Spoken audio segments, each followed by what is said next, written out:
ہر قسم کی تعریف و توصیف، بڑائی، کبریائی، پاکیزگی، بزرگی اللہ وحدہ لا شریک کے لیے سزاوار اور زیبا ہے، جو ساری کائنات کا مالک، رازق، حاکم اور معبود برحق ہے۔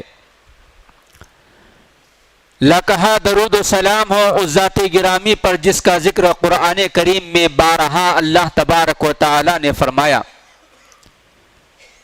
کبھی اخلاق کا ذکر کرتے ہوئے تو کبھی اونچے مقام کا ذکر کرتے ہوئے تو کبھی آپ کی سیرت طیبہ تو کبھی آپ کی حیات طیبہ کا ذکر کرتے ہوئے، کبھی آپ کی فکر دعوت کا ذکر کرتے ہوئے تو کبھی آپ کے اعمال کا ورفعنا لک ذکرک تو کبھی وانک لعلی خلق عظیم کے ذریعے آپ کی تعریف اور توصیف نے رب نے فرمائی۔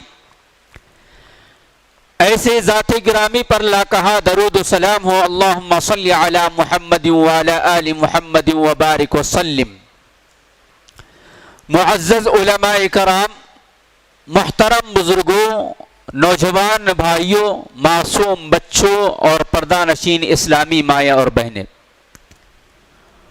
خطبہ جمعہ کی مناسبت سے مختصر سے وقت میں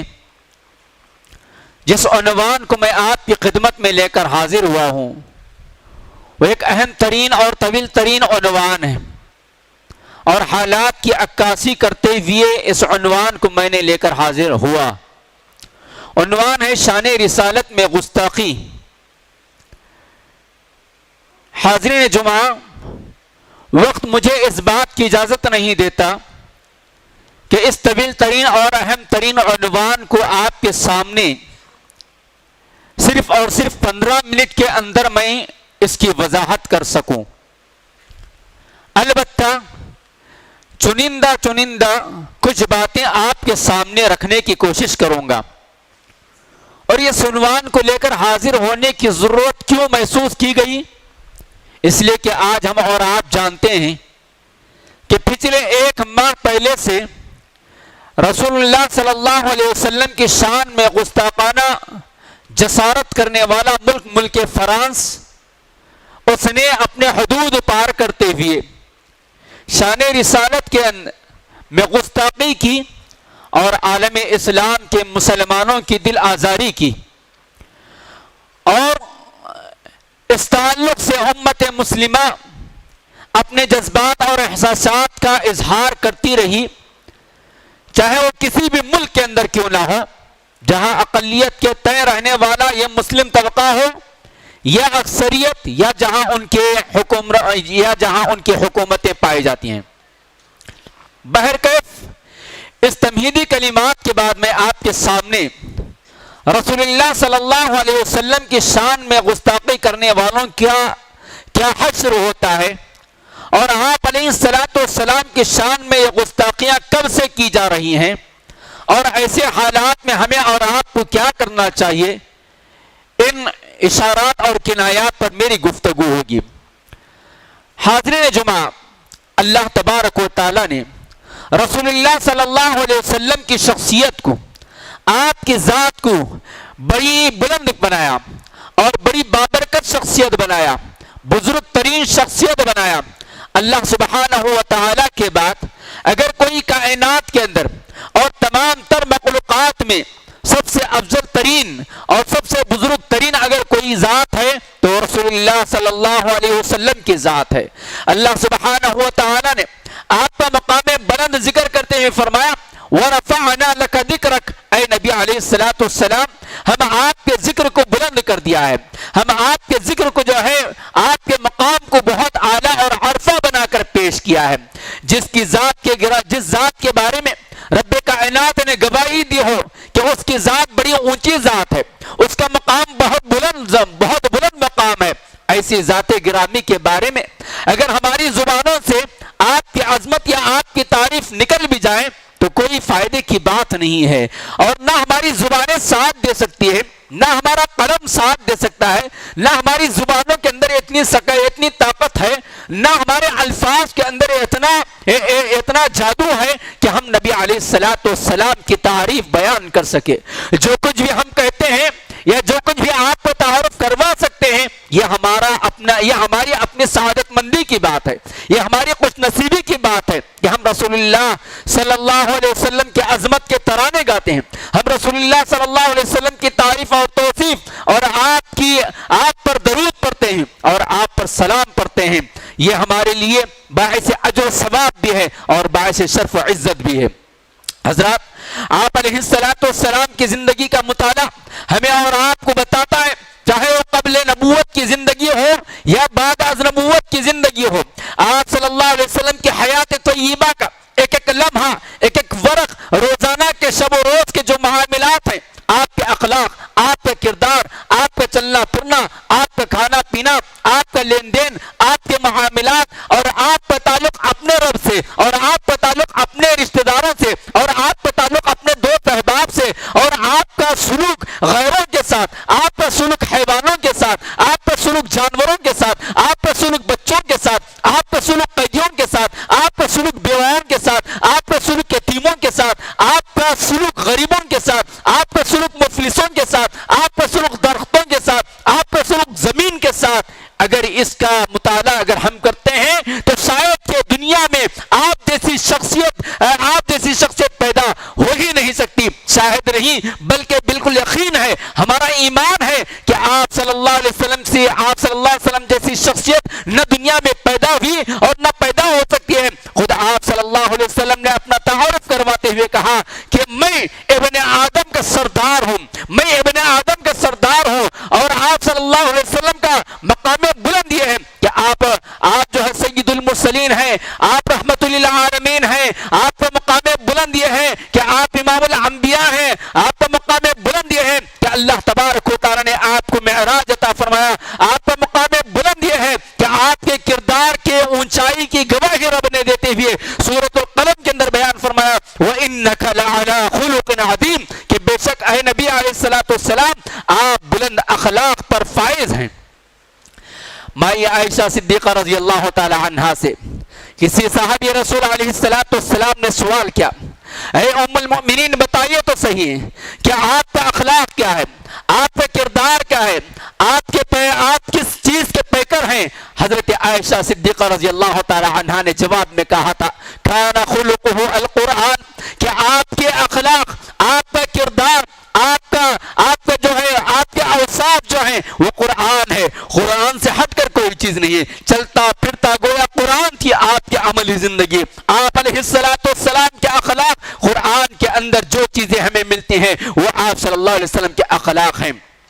حضرات، ہم اور آپ جانتے ہیں نبی علیہ السلام جہاں اپنوں کے ساتھ بہترین سلوک کیا کرتے تھے، جہاں اپنوں کے ساتھ رحم دلی کا معاملہ کیا کرتے تھے، وہیں پر اپنے جانی دشمنوں کے ساتھ بھی بہتر سے بہتر سلوک کیا کرتے تھے۔ ہم اور آپ بارہا اس واقعے کو سنتے اور سناتے ہیں، نبی علیہ السلام سفر کے دوران ایک درخت کے نیچے کچھ دیر راحت کے لیے، کچھ دیر آرام کے لیے لیٹ جاتے ہیں اور اپنی تلوار کو درخت سے لٹکا دیتے ہیں۔ ایک دشمن آتا ہے اور آپ صلی اللہ علیہ وسلم کی تلوار کو لے لیتا ہے اور کہتا ہے من یمنعک منی یا محمد، اے محمد بتاؤ تو صحیح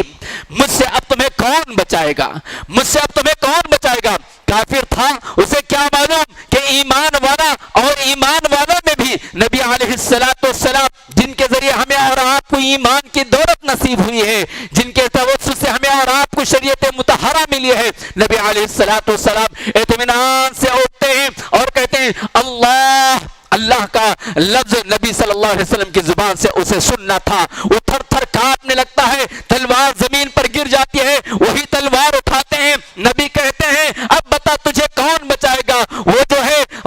ہے اپنی منت و سماجت کرتا ہے کہ آپ ہی بچا دیجئے۔ آپ صلی اللہ علیہ وسلم مجھ سے سوالات کرتے ہیں کیا تو اقرار کرے گا فلا فلا؟ وہ کہتا ہے کہ نہیں۔ آپ صلی اللہ علیہ وسلم کہتے ہیں کہ جاؤ میں تجھے معاف کر دیا۔ اللہ اکبر۔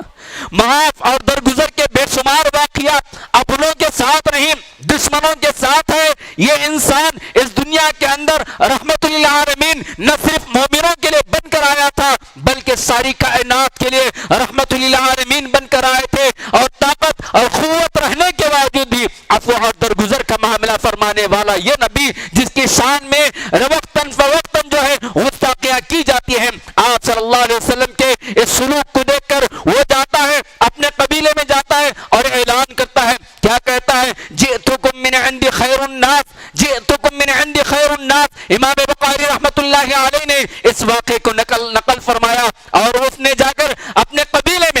اپنے بستی میں کہا کہ لوگوں میں تمہارے پاس ایک ایسے آدمی کے پاس سے آیا ہوں خیر الناس جو ساری انسانیت میں سب سے خیر والا ہے، جو ساری انسانیت میں سب سے افضل ترین انسان ہے۔ گویا آپ صلی اللہ علیہ وسلم کے اخلاق، آپ صلی اللہ علیہ وسلم کی عظمت کی گواہی اپنوں کے ساتھ دشمن بھی دیا کرتے تھے۔ حضرات، آپ صلی اللہ علیہ وسلم کی شان میں گستاخی یہ کوئی پہلا واقعہ نہیں، یہ کوئی آج کی پیداوار نہیں ہے۔ کفار مکہ اس دور میں آپ صلی اللہ علیہ وسلم کی شان میں گستاخی کیا کرتے تھے۔ مشرکین مکہ نبی صلی اللہ علیہ وسلم کی شان میں گستاخی کیا کرتے تھے۔ کبھی آپ صلی اللہ علیہ وسلم کو جادوگر کہا کرتے تھے، کبھی پاگل کہا کرتے تھے، کبھی مجنون کہا کرتے تھے، کبھی راغینا کہا کرتے تھے۔ مختلف طعنوں سے، مختلف الفاظ سے آپ کی شان میں گستاخی کیا کرتے تھے۔ اللہ تبارک و تعالیٰ نے نبی صلی اللہ علیہ وسلم کو تسلی دیتے ہوئے کہا تھا انا کفیناک المستہزئین، اے نبی ہم آپ کے لیے کافی ہیں، جتنے بھی آپ کا مذاق اڑانے والے ہیں، آپ کی شان میں گستاخی کرنے والے ہیں، آپ کے ساتھ برا سلوک کرنے والے ہیں، ان سب کے لیے ہم کافی ہیں۔ اللہ تبارک و تعالیٰ نے نبی صلی اللہ علیہ وسلم کو بارہا تسلی دی اور بسا اوقات مکمل صورت ہی اللہ تبارک و تعالیٰ نے نازل فرمائی انا اعطیناک الکوثر۔ یہی نہیں بلکہ اللہ تبارک و تعالیٰ نے آپ کی شان میں گستاخی کرنے والوں کا حشر بھی بتاتے ہوئے فرمایا تبت یدا ابی لہب وتب، کہ اللہ تبارک و تعالیٰ نے آپ کی شان میں گستاخی کرنے والوں کا حشر بھی دنیا کے اندر بتا دیا۔ اللہ سبحانہ و تعالیٰ سورۃ توبہ کی آیت نمبر 61 میں بیان فرماتے ہیں والذین یؤذون رسول اللہ لہم عذاب علیم، کہ جو لوگ بھی اللہ اور اس کے رسول کو تکلیف پہنچاتے ہیں، جو لوگ بھی اللہ اور اس کے رسول کو تکلیف پہنچاتے ہیں، ان کے لیے دردناک عذاب ہے، ان کے لیے بڑا بھیانک عذاب ہے، اور ایسا عذاب کہ وہ دنیا کے اندر بھی اس کا حشر دیکھیں گے اور آخرت کے اندر بھی اس کا حشر دیکھیں گے۔ اور پھر دوسری آیت میں اللہ تبارک و تعالی نے بیان فرمایا کہ اللہ تبارک و تعالی نے فرمایا سورہ احزاب کی آیت نمبر 57 میں ان الذين يؤذون الله ورسوله لعنهم الله في الدنيا والآخرة واعد لهم عذابا مهينا، کہ جو لوگ اللہ اور اس کے رسول کو تکلیف پہنچاتے ہیں، اللہ اور اس کے رسول کی شان میں گستاخیاں کرتے ہیں، اور اللہ اور اس کے رسول علیہ الصلوۃ والسلام کو کسی بھی ناحیے سے تکلیف پہنچاتے ہیں، ایسے لوگوں کے اوپر لعنهم اللہ تبارک و تعالیٰ کی لعنت ہے۔ پھر دنیا والآخرہ، آخرت میں بھی ہے لعنت اور دنیا کے اندر بھی وہ ملعون قسم کے ہیں، چاہے وہ سلمان رشدی ہو، چاہے وہ فرانس کا وزیر اعظم ہو، یا پھر ڈنمارک کا گستاخانہ کارٹون شائع کرنے والا ملعون ہو، یا ابو لہب ہو، یا ابو جہل ہو، یا جتنے بھی، یا فاطمہ نسرین ہو، یا تسلیمہ نسرین ہو، جتنے بھی جو ہے آپ علیہ الصلوۃ والسلام کی شان میں وقتاً فوقتاً گستاخیاں کرتے ہیں، یہ سب کے سب ملعون ہیں، یہ سب کے سب اللہ تبارک و تعالیٰ کی لعنت اور مومنوں کی لعنت اور فرشتوں کی لعنت کے حقدار ہیں۔ اللہ سبحانہ و تعالیٰ نے فرمایا وَأَعَدَّ لَهُمْ عَذَابًا مُهِينًا، اور بڑا ہی ذلیل اور رسوا کن عذاب جو ہے ان کے لیے اللہ سبحانہ و تعالیٰ قیامت کے دن بھی تیار فرما رکھے ہیں، کہ دنیا کے اندر بھی لعنت ہے اور آخرت کے اندر بھی ان ملعونوں کے لیے بڑا ہی دردناک عذاب ہے۔ حضرات، ہم اور آپ جانتے ہیں نبی علیہ الصلوۃ والسلام کے اوصاف، نبی صلی اللہ علیہ وسلم کی شخصیت، آپ صلی اللہ علیہ وسلم کا مقام بلند بہت بلند رہا ہے۔ یہی وجہ تھی کہ کفار مکہ، مشرکین مکہ آپ صلی اللہ علیہ وسلم کے ساتھ گستاخانہ حرکتیں کیا کرتے تھے، اور اس دور سے جو ہے آج تک ہے، اور آج شاید کہ کفار مکہ اور مشرکین مکہ سے بھی 2 قدم اور آگے بڑھ کر یہ اظہار خیال کی آزادی کے نام پر، یا زبان کے اظہار خیال کی آزادی کے نام پر، یا مختلف نام دے کر اسلام بڑے تیزی سے پھیل رہا ہے۔ اس کا ڈر اور اس کے خوف کی وجہ سے جو ہے یہ لوگ وقتاً فوقت نبی علیہ الصلوۃ والسلام اور اسلام اور اسلامی تعلیمات کو مس کر کے پیش کرنے کی کوشش کرتے ہیں۔ آپ صلی اللہ علیہ وسلم کے کردار کو مس کرنے کی ناکام کوششیں انہوں نے کیا۔ کبھی آپ صلی اللہ علیہ وسلم کو نعوذ باللہ دہشت گرد، تو کبھی اسلام کو دہشت گرد، تو کبھی اسلامی تعلیمات کو دہشت گرد، تو کبھی ہم مسلمانوں کو دہشت گرد بنا کر انہوں نے دنیا کے سامنے پیش کیا، تاکہ اسلام کی نفرت پھیل جائے اور اسلام پھیلنے اور پھولنے سے دب جائے۔ لیکن ایسا ہونے والا نہیں ہے، بلکہ جتنا اسلام کے خلاف یہ لوگ دبائیں گے اتنا ہی اس کے اندر ابھرنے کی صلاحیت ہے۔ علامہ اقبال نے کہا ستیزہ کار رہا ہے ازل سے تا امروز، ستیزہ کار رہا ہے ازل سے تا امروز، چراغ مصطفی سے شرار ابو لہبی، کہ ابو لہب جس نے نبی علیہ السلام کی شان میں گستاخی کی، لیکن اس کے باوجود مکے کی ہر وادی کے اندر اور عرب کے ہر وادی کے اندر اور عرب کے ہر قبیلے کے اندر اسلام پھیلتا رہا اور پھولتا رہا، اور دشمنان اسلام آپ صلی اللہ علیہ وسلم کے غلام بنتے رہے اور آپ صلی اللہ علیہ وسلم کی تعلیمات کو اپناتے رہے۔ در حقیقت آج وقتاً فوقتاً یہ ملکی سطح پر یا عالمی سطح پر یا سیاسی سطح پر یا شہری سطح پر صحافتی سطح پر نبی صلی اللہ علیہ وسلم کی شان میں گستاخی کا ایک اہم سبب یہی ہے کہ آج مغربی دنیا کے اندر ہم اور آپ جانتے ہیں کہ مغربی دنیا کے اندر یورپی ممالک کے اندر اسلام بڑی تیزی کے ساتھ پھیل رہا ہے۔ سب سے زیادہ تیزی کے ساتھ پھیلنے والے مذاہب کے اندر اسلام کا مقام ہے، اسلام کا نام زیادہ ہے، اور اسلام خاص طور پر ان 10-12 سالوں کے درمیان اسلام کی تعلیمات جس قدر عام ہوتی گئی اور اسلام کو اپنانے والوں کی تعداد جس قدر بڑھتی گئی، اس ڈر اور اس خوف کے ذریعے اس ڈر اور اس خوف کا جو ہے وقتاً فوقتاً اسلام اور شاعر اسلام کی شان میں گستاخی کرتے ہوئے کر رہے ہیں۔ حضرات ایسی بات نہیں ہے کہ یہ آج کا پہلا حربہ ہے، بلکہ کفار مکہ کا بھی تعارف اللہ تبارک و تعالی نے قرآن مجید کے اندر کرتے ہوئے فرمایا وقال الذين كفروا لا تسمعوا لهذا القرآن والغوا فيه لعلكم تغلبون۔ سورہ حامیم سجدہ کی اس آیت میں اللہ سبحانہ و تعالی نے کفار مکہ کا بھی یہی تعارف پیش کیا کہ کفار مکہ اسلام قبول کرنے والوں کو روکنے کے لیے، اسلام کے پھیلنے اور پھولنے سے روکنے کے لیے، اسلام کی قبولیت کو عام ہونے سے روکنے کے لیے بہت سارے حربے اختیار کرتے تھے۔ ان حربوں میں سے یہ کہ کفار مکہ کوئی بھی اگر قرآن سننے کے قریب ہو جاتا، کوئی بھی مشرک کوئی بھی کافر، تو پھر اسے قرآن کو سننے سے روک دیتے اور قرآن کے سامنے لہو لعب کے کام کرنے پر اسے ابھارتے، اور وہ یہ سمجھتے کہ اسلام غالب ہو کر نہیں رہے گا، لیکن ایسی بات نہیں ہے۔ اسلام غالب ہو کر رہے گا، اور اسلام غالب ہونے کے لیے آیا ہے، چاہے وہ کافر ناپسند کرے، مشرک ناپسند کرے، باوجود اس کے اسلام پوری دنیا کے اندر پھیل کر رہے گا، غالب ہو کر رہے گا۔ اللہ تبارک و تعالی نے قرآن کریم کے اندر کفار مکہ کے ان تمام چیلنجز کا جواب دیتے ہوئے فرمایا تھا کہ اسلام بالکل غالب ہونے کے لیے آیا ہے اور غالب ہو کر رہے گا، اور اگرچہ کہ کفار ناپسند کرے یا مشرک ناپسند کرے۔ بہرکیف خلاصہ کلام یہی ہے کہ ایسے مواقع پر ہمیں اور آپ کو کیا کرنا چاہیے؟ ہمیں اور آپ کو کیا کرنا چاہیے؟ سب سے پہلے ہمیں اور آپ کو اس بات کو جان لینا چاہیے کہ آج اسلام کے لیے مرنے کی ضرورت نہیں ہے، اسلام کے لیے جینے والوں کی ضرورت ہے۔ آج نبی کی صرف ذات سے محبت نہیں بلکہ نبی کی باتوں کے ساتھ بھی محبت کرنے کی ہمیں ضرورت ہے۔ نبی کی چھوٹی چھوٹی سنتوں سے لے کر بڑے بڑے احکامات تک آپ صلی اللہ علیہ وسلم سے محبت کرنے کی ہمیں ضرورت ہے۔ لہٰذا ہمیں جذبات سے کام لینا نہیں چاہیے، جذبات کے اندر ہوش نہیں کھونا چاہیے۔ ہوش میں رہتے ہوئے ہم نبی علیہ السلام اور اسلام کی تعلیمات یا اسلام کے خلاف جو بھی آوازیں اٹھتے ہیں اس کا جواب ہمیں ہر طریقے سے دینا چاہیے، ہمیں ہر طریقے سے دینا چاہیے، زبان سے، قلم سے، صحافت سے، سیاست سے، اپنے زور و بازو سے، تمام تر اسباب کو اپناتے ہوئے اس کا جواب ہمیں اچھے انداز میں دینا چاہیے۔ دوسری چیز، ہمیں پرامن احتجاج بھی کرنا چاہیے، ملک کے قانون، ملک کے قوانین کو سامنے رکھتے ہوئے، مقامی ملک کے قوانین کو سامنے رکھتے ہوئے کسی بھی طرح کا نقصان نہ حکومتوں کو ہونا چاہیے، نہ عام پبلک کے کسی بھی چیز کو نقصان نہ پہنچاتے ہوئے ہمیں جو ہے ایک دوسرے کے حقوق کی پامالی کے خلاف آواز اٹھانا چاہیے کہ یہ اسلام اور اہل اسلام اور یہاں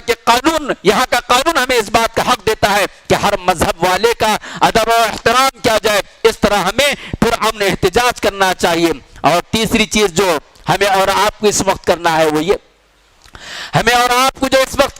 یہ کہ سب سے پہلے تو خواب غفلت سے بیدار ہونا پڑے گا۔ ہمارے آبا و اجداد جو کارنامے انجام نہیں دیے تھے، جس کی وجہ سے آج ہمیں سب کچھ دین دیکھنے کو پڑ رہے ہیں، وہ یہی کہ دعوت اللہ کا فریضہ ہم نے اور آپ نے انجام نہیں دیا۔ دعوت اللہ کا فریضہ اگر ہم انجام دیں گے تو پھر کسی بھی مشرک کی یا کسی بھی کافر کی یہ ہمت، یہ جرت، یہ جسارت نہیں ہوگی کہ وہ اسلام کے خلاف بولتا رہے، بلکہ اسلام کا صحیح تعارف اگر اس کے سامنے پیش کیا جائے گا تو ایک بڑا طبقہ ایسا بھی ہے جو پازیٹو سوچتا ہے، مثبت ذہن رکھتا ہے، مثبت ذہنیت اس کی ہے اور اچھائیوں کو قبول کرتا ہے۔ لہٰذا یہ ہماری ہی غفلت اور ہماری ہی خامیاں اور ہماری غلطیاں ہیں کہ ہم نے دعوت اللہ کا فریضہ انجام نہیں دیا۔ لہٰذا ہمیں نبی علیہ السلام کی سیرت کو اور اسلام کی پیاری پیاری تعلیمات کو اور آپ کے اخلاق اور آپ کے کردار کو جو ہے ہر زبان میں عام کرنا چاہیے، زبان سے، قلم سے، صحافت سے، ہر زبان میں عام کرنا چاہیے۔ اسلام کا اور نبی صلی اللہ علیہ وسلم کے سیرت کا لٹریچر اس قدر عام ہو جائے کہ گھر گھر ہمارا یہ پیغام پہنچ جائے اور وہ سوچنے پر مجبور ہو جائے کہ جس ذات کی شان میں گستاخیاں کی جا رہی ہیں اس ذات کا تعارف تو ہمارے سامنے یہ ہے، اس ذات کا آئینہ تو ہمارے سامنے یہ ہے۔ اس طرح ہمیں جو سب سے اہم کام کرنا ہے وہ کام یہ ہے کہ سیرت نبی علیہ السلام کو ہر زبان میں ہر جگہ عام کرے، تیلگو، کنڑا، تمل، ملیالم، ہر زبان کے اندر ہمیں گھر گھر عام کرے، شخصی طور پر پہنچے، اجتماعی طور پر پہنچے، شاپ دکان دکان، محلہ محلہ پہنچے اور خریوں تک پہنچے، اور پہنچ کر جو ہے ہمیں نبی صلی اللہ علیہ وسلم کی سیرت کا تعارف کروانا ضروری ہے۔ کیوں؟ اس لیے کہ ذالک الدین القیم، کہ یہی دین جو ہے قائم ہونے والا ہے، یہی دین سچا ہے، لیکن ولکن اکثر الناس لا يعلمون، لیکن اکثر لوگ جانتے نہیں ہیں، اس لیے یہ گستاخیاں ہو رہی ہیں۔ اس کی یہ نہیں جاننے کی وجہ یہی ہے کہ جس امت کو اللہ تبارک و تعالی نے، جس قوم کو دعوت اللہ کے فریضے کے انجام دہی کے لیے پیدا کیا تھا، وہ دعوت اللہ کے بجائے جو ہے اپنی اپنی مصروفیات میں مشغول ہے، اس لیے ایسا ہو رہا ہے۔ لہٰذا ہم سب کو چاہیے کہ دعوت اللہ کا فریضہ انجام دیں۔ اور آخری بات یہی ہے کہ ہم سب کو جو ہے نبی صلی اللہ علیہ وسلم کے تعلق سے سیرت طیبہ کے پیغامات، سیرت طیبہ کے خاص طور پر جو سنہرے اوراق ہیں اس کو عام کرنا چاہیے، اور آپ کے کردار کو دنیا انسانیت کے سامنے واضح کرنا چاہیے۔ جس آدمی کے اندر جو صلاحیت ہے، زبان والا زبان سے، قلم والا قلم سے، پیسے والا پیسے سے، دائی جو ہے دعوت کے ذریعے، ہر آدمی ہر زبان کے ذریعے اسلام کے پیغام کو عام کرے۔ اللہ سبحانہ و تعالی سے دعا ہے اللہ تبارک و تعالی ہم سب کو نبی علیہ السلام سے سچی محبت کرنے والا بنا دے، ہم سب کو آپ کی ذات کے ساتھ ساتھ آپ کی تعلیمات سے اور آپ کے احکامات سے اور آپ کی چھوٹی بڑی تمام سنتوں سے محبت کرنے والا بنا دے۔ اے اللہ اسلام کے پیغام کو دنیا انسانیت تک ہمیں پہنچانے والا بنا دے۔ اے اللہ ہمیں غفلت سے بیدار ہونے کی توفیق عطا فرما۔ اے اللہ ہمیں دنیا کے چپے چپے تک اسلام کا سچا تعارف کرانے کی ہمیں توفیق عطا فرما۔ اے اللہ جس مقصد کے تحت تو نے ہمارا وجود بخشا تھا اس مقصد کو ہمیں سمجھ کر میدان میں اترنے کی ہمیں توفیق عطا فرما۔ اے اللہ وقتاً فوقتاً آپ کے رسول کی شان میں اور آپ کے اسلام کے شان میں اور آپ کے دین کے شان میں اور آپ کے گھروں کی شان میں گستاخیاں کرنے والوں کو اے اللہ اسلام کی توفیق اور اسلام کی ہدایت عطا فرمائیے، یا پھر ان پر آپ کی لعنت برسائیے اور ایسا حشر کیجئے کہ دنیا اسے دیکھتی رہ جائے اور کسی کی جرت اور ہمت نہ ہو کہ آپ کے رسول کی شان میں گستاخی کر سکے۔ اے اللہ ہم سب کو سچا محب رسول بنا دیجئے، آمین۔ بارک اللہ لنا ولکم فی القرآن العظیم ونفعنا وإیاکم بالآیات والذکر الحکیم، انہ تعالی جواب ملک بر رؤوف رحیم ورب حلیم۔